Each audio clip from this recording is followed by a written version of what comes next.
The beginning of a career break can be an interesting time. You might feel excited and hopeful or uncertain and like, help, this is chaotic.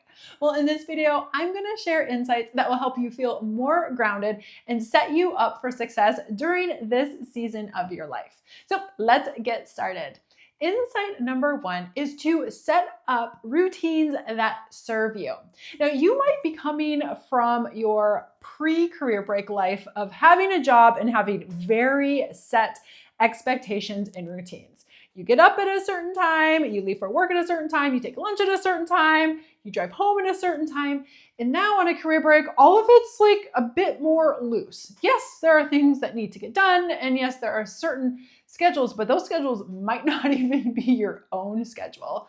So I highly suggest finding routines that will set you up for success. This can be as simple as setting an alarm so you get up at the same time every day, or setting out your clothes the night before so you don't have to worry about it, or even scheduling play dates if you have kiddos, once a week so you have those on the calendar. Finding a routine that makes your life easier, well, it's gonna make your life easier. And insight number two is to find one thing for yourself.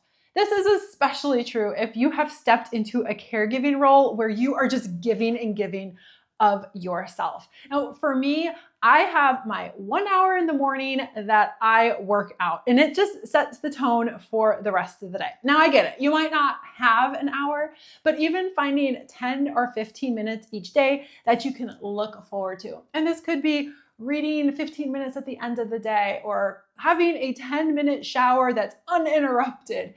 Just having those small things can make a world of difference to your self-care and your sanity. And if you are currently on a career break, let me know how it's going in the comments below. Insight number three is to open up lines of communication. Now, if you watched my video about what to think about before you took a career break, I asked you to identify people who get it, like who have gone before you or are currently on a career break. And now I'm challenging you to surround yourself more with these type of people.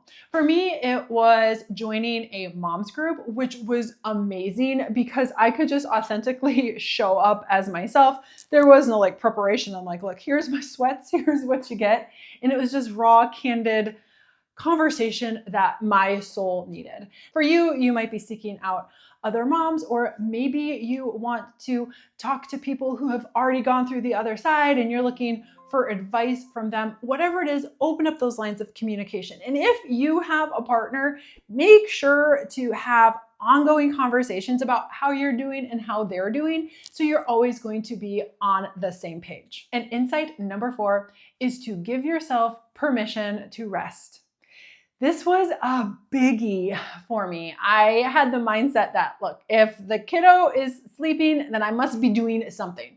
Laundry, dishes, cleaning, setting appointments, whatever, there's always something to be done. And I never allowed myself to rest. I want you to give yourself permission. You're going through a huge transitionary period right now. You made the decision to step away from the paid workforce, and now you're entering this uncharted territory.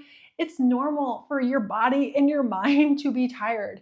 So listen to that. Take those opportunities to just sit. I'm not saying you have to take a 3-hour nap, which does sound really wonderful, but I'm just saying, even if it's just sitting for 5 minutes and reflecting like, okay, I got this, or I'm breathing, just something simple like that, give yourself that permission. All right, so there are my 4 insights for what you should do at the beginning of your career break.